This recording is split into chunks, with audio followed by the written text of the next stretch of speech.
کہ وہ نماز پڑھنے والوں کو ڈھونڈتے ہیں تو کیا کوئی اچھی جبریل سے اچھی کوئی نماز پڑھ سکتا ہے؟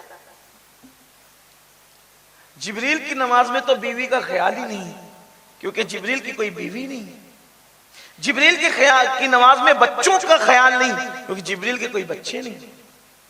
ہماری نماز تو یہ ہے، میری اور آپ کی کہہ رہا ہوں، ان اللہ والوں کی بات نہیں کرتا۔ ہماری نماز کا حال تو یہ ہے کہ نماز 2 رکعت ہے، اور 2 رکعت میں اتنے جھمیلے دماغ میں گھومتے ہیں، بچے کو ٹیوشن بھی پہنچانا ہے، بکری کا چارہ بھی لانا ہے، اسی طریقے سے بھائی کے ساتھ ٹینشن بھی ہو گیا، جھگڑا بھی ہو گیا، اس کو کیسے منانا ہے، پھر اس کے بعد بیوی میکے جانے والی ہے، پتہ نہیں کب آئے گی یا نہیں بھی آئے گی، کہ 2 رکعت کی 2 منٹ کی نماز میں ٹینشن کتنے مسائل ہیں، کتنے معاملات ہیں، حیرت ہے۔ لیکن فرشتوں کی نماز میں کوئی بیوی بچہ نہیں، دکان کرانہ مکان وکانہ کچھ نہیں، ان کی نماز میں تو صرف اللہ ہی اللہ ہے نا۔ تو پھر اور وہ فرشتے دعا کرنے، اے اللہ ہمیں ان سے ملنے کے لیے زمین پہ جانے دے اور ان کی زیارت کرنے دے جو ہم سے بہتر عبادت کرتے، جو عبادت ہم نہیں کر سکتے وہ عبادت کرتے، ان کے پاس جانے دے۔ تو اللہ تعالیٰ ان کو سال بھر کی دعا کے بعد ایک موقع دیتا ہے زمین پہ آنے کا، اور وہ موقع ہوتا ہے شب قدر، جس کو ہم رمضان المبارک کی 27ویں شب سے تعبیر کرتے ہیں۔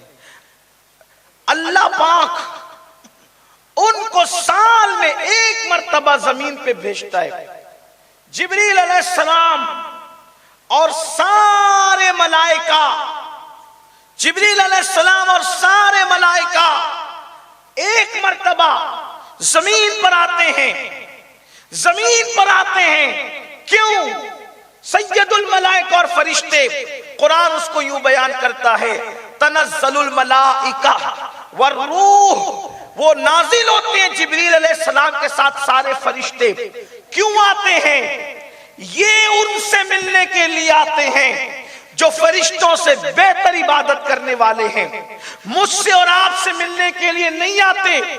جو تفسیر جو میں بیان کر رہا ہوں، کیونکہ قرآن مقدس کی ایک آیت کی 70 ہزار تفاسیر ہے، جو تفسیر کی طرف یہ اشارہ ہو رہا ہے، اور بھی تفاسیر سارے اقوال صحیح ہیں، کسی کا میں انکار نہیں کرتا، لیکن یہاں جو بات بیان کی جا رہی ہے، جس کو علامہ اسماعیل حقی نے بھی بیان فرمایا ہے، کیا کہ مجھے اور آپ کو ملنے نہیں آتے، بلکہ وہ ان کو ملنے آتے ہیں شب قدر میں فرشتے جبریل کے ساتھ، جو فرشتوں سے بہتر عبادت کرتے ہیں۔ تو فرشتوں سے بہتر عبادت کیا ہے؟ کون سی ایسی عبادت ہے جو فرشتہ نہیں کر سکتا اور انسان کرتا ہے؟ صرف وہ عبادت یہ ہے کہ اے مسلمان، اے انسان، جب تیرا پیٹ تجھے بھوک کے لیے آواز دے رہا ہو کہ بھوک لگی ہے، اور اس وقت تیرے سامنے تازہ کھانا موجود ہو، اور پھر بھوک کی شدت اور تازہ کھانا تیرے سامنے موجود ہو، اس وقت پھر کوئی بھوکا انسان تیرے سامنے آ جائے، تو اپنا کھانا اس کے سامنے رکھ دے، اس لیے کہ یہ وہ عبادت ہے جو فرشتے کے بس میں نہیں ہے، اس لیے کہ فرشتہ کھانے پینے سے پاک ہے، لیکن تو نے اپنی ضرورت کو دوسرے کی ضرورت پہ قربان کر دیا۔ یہ وہ عبادت ہے جو فرشتہ نہیں کر سکتا۔ اے مسلمان، اے انسان، تجھے لباس کی ضرورت ہے، اور وہ لباس جو ہے وہ نے دیکھا کہ دوسرے کے بدن پہ پھٹا ہے، تو تو نے اپنا اچھا لباس اتار کر اس دوسرے انسان کو پہنا دیا۔ یہ وہ عبادت ہے جو فرشتہ نہیں کر سکتا۔ اے انسان، تو نے کسی بیمار کو دیکھا اور وہ بیمار تڑپ رہا تھا، تو نے سارے کام چھوڑ کر کے اس کے سرہانے اس کو تسلی دینے کے لیے بیٹھ گیا۔ یہ وہ عبادت ہے جو فرشتے کے بس کی نہیں ہے۔ تو ایسی عبادت کرنے والے جو اپنا کھانا، اپنی ضرورتیں، اپنا وقت دوسرے انسانوں پہ قربان کر دیا کرتے ہیں، فرشتے شب قدر میں ان کی زیارت کے لیے آیا کرتے ہیں۔ اب آپ سے پوچھنا چاہتا ہوں کیا ہماری زندگی میں یہ عبادت ہے؟ ہم تسبیح مصلی والے تو بنے، لیکن اللہ نے جو درد دل کے لیے ہمیں پیدا کیا تھا، کیا وہ ہمارے اندر ہے؟ ابھی میں مسلمان کی بات نہیں کر رہا ہوں، ابھی تو انسان کی بات ہو رہی ہے، ابھی تو اس سے آگے کی منزل ہے مسلمان۔ انسان تو بنو انسان۔ لوگ مسلمان ہونے کی بات کرتے ہیں، کسی نے کہا تھا مسلمان ہونا آسان نہیں ہے، مسلمان ہونا بچوں کا کھیل نہیں ہے، ان کا کام ہی نہیں مسلمان ہونا۔ اللہ اکبر، جس میں ہمت اور حوصلہ نہ ہو، کہنے والا کہتا ہے یہ شہادت کہیں الفت میں قدم رکھنا ہے۔ لوگ آسان سمجھتے ہیں، مسلمان ہونا بہت آسان ہے، کافر کا مسلمان ہونا بہت مشکل ہے، مسلمان کا مسلمان ہونا۔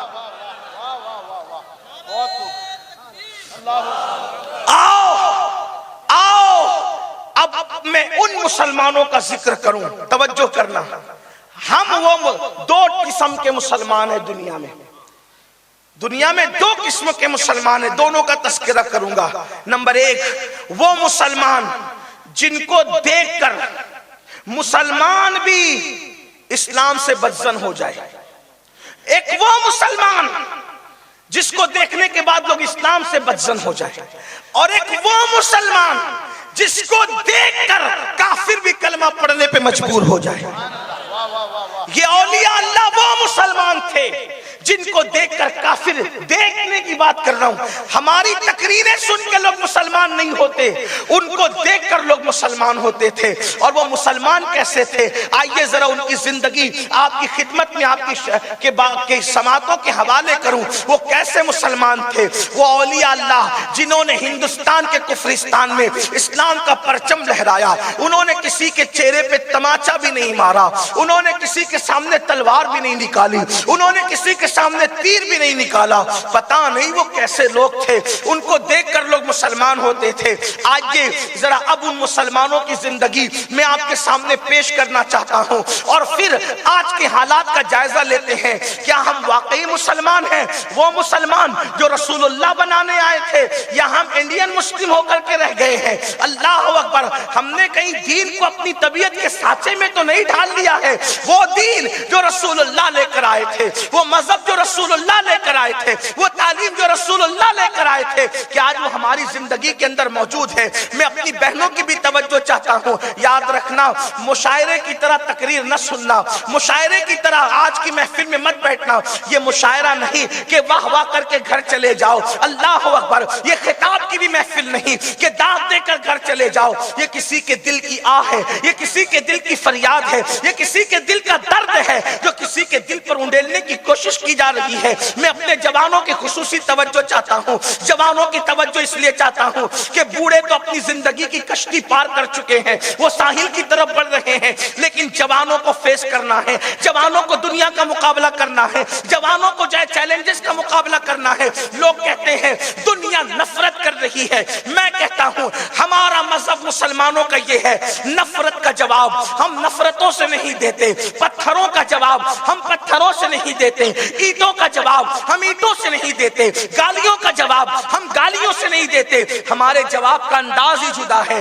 پتھروں کے مقابلے میں ہم پھول پیش کرتے ہیں، اللہ اکبر، تیروں کے مقابلے میں ہم دعائیں دیتے ہیں۔ اللہ اللہ، آپ اندازہ کریں، آؤ ذرا جلدی جلدی ان مسلمانوں کی طرف چلتے ہیں۔ عقل انسان حیران ہے کہ کفرستان میں اسلام کا پرچم لہرانے والے کیسے لوگ تھے۔ آئیے آپ کو بتاؤں، اللہ اکبر، ایک مرتبہ کا واقعہ ہے۔ حضرت سیدنا محبوب الہی نظام الدین اولیاء رضی اللہ تعالیٰ عنہ، محبوب الہی کا ذکر آج اس لیے بھی کر رہا ہوں کہ آج ان کی ولادت کا دن گزرا ہے۔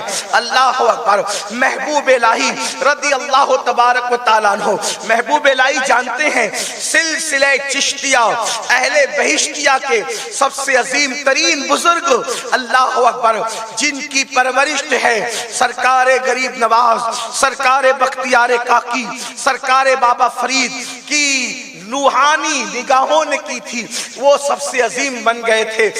ان کے تربیت یافتاؤں کے اندر سب سے عظیم ہستی ان تین بزرگوں نے جن کو اپنی نگاہوں سے سنوارا. ان سنورنے والوں میں بڑی عظیم ہستی ہے نظام الدین اولیاء محبوب الہی. اللہ اکبر. حضرت محبوب الہی اپنی خانقاہ کی چھت پر ٹہل رہے ہیں اور ٹہلتے ہوئے دور سے ایک منظر نظر آ رہا ہے. اس لیے کہ بستیاں اتنی گھنی نہیں تھی اس دور میں. آج سے تقریباً 700-750 سال پہلے کی بات ہے. بستیاں اتنی گھنی نہیں ہوتی تھی. جیسے کہ عام طور پہ دیہاتوں میں اگر چھت پہ چڑھ جاؤ دور تک کا منظر دکھائی دیتا ہے. حضرت محبوب الہی بہت خوبصورت تھے, بڑے حسین و جمیل تھے. اور کیوں نہ ہوتا, اللہ اکبر, آل رسول تھے. پیشانی سے نور مصطفیٰ کی کرنیں پھوٹتی تھی. تیری نسل پاک میں ہے بچہ بچہ نور کا, تو ہے عین نور, تیرا سب گھرانہ نور کا. بڑے حسین و جمیل تھے, کردار بھی ویسا, اخلاق بھی ویسا, علم بھی ویسا. اللہ اکبر. چھت پر ہے خانقاہ کی اور ساتھ میں آپ کے ایک عظیم مرید ہے جنہیں دنیا ملک الشعراء طوطی ہند حضرت سیدی امیر خسرو کے نام سے جانتی ہے. امیر خسرو ہیں, محبوب الہی ہے. دونوں ٹہل رہے ہیں, باتیں ہو رہی ہیں پیار محبت کی. ایسے درمیان میں سرکار محبوب الہی کہتے ہیں خسرو ایک منظر دیکھو کیا نظر آ رہا ہے. حضرت امیر خسرو دیکھتے ہیں جی سیدی بہت عجیب سا منظر دکھ رہا ہے. کہا کیا دیکھ رہے ہو؟ ایک بڑھیا ہے جس کی عمر بہت زیادہ ہے.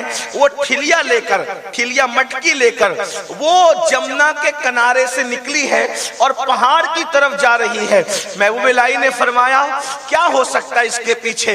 حضرت امیر خسرو کہتے ہیں مرشد سے میں معلوم کر کے آتا ہوں. اب آپ سے پوچھنا یہ چاہتا ہوں, کوئی جمنا کے کنارے سے نکل کے کنویں کے پاس جا رہا ہے, اس سے اسلام کا کیا تعلق ہے؟ اس سے ولیوں کا کیا تعلق ہے؟ اس کی کھوج خبر کرنے سے کیا تعلق ہے؟ آپ بتائیں نا.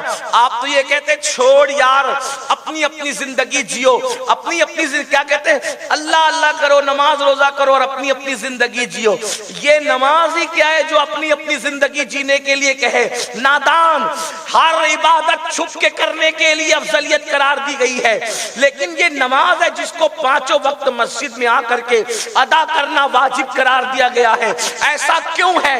اس کے پیچھے بھی ایک راز ہے کہ جب بستی کے تمام لوگ ایک دن میں 5 مرتبہ ایک مسجد میں جمع ہوں گے تو کسی کا چہرہ اترا ہوا دیکھ کر دوسرے نمازیوں کو پتا چلے گا کہیں یہ بھوکا تو نہیں ہے, کہیں یہ پیاسا تو نہیں ہے, کہیں یہ پریشان حال تو نہیں ہے, کہیں یہ بیٹی کے رشتے کے لیے بے چین تو نہیں ہے. ایک دوسرے کا درد پتا چلے گا. ورنہ آپ علماء سے پوچھو سجدہ چھپ کے کرنے سے بڑھ کر عبادت کیا ہو سکتی تھی؟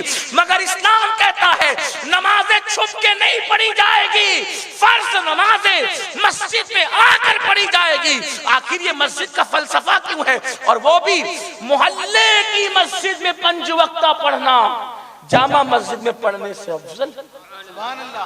کیوں؟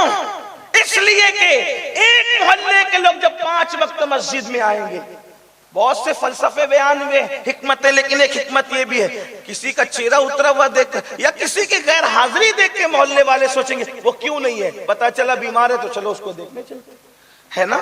بہت سی حکمتیں. ہم نے تو عبادتوں کا تصور ختم کیا, عبادتوں کا ماحصل ختم کیا. قربانی کیوں ہے؟ آج کل قربانیاں تو فریج بھرنے کا نام ہو گیا, ورنہ قربانی یہ ہے کہ گوشت کے 3 حصے ہوں.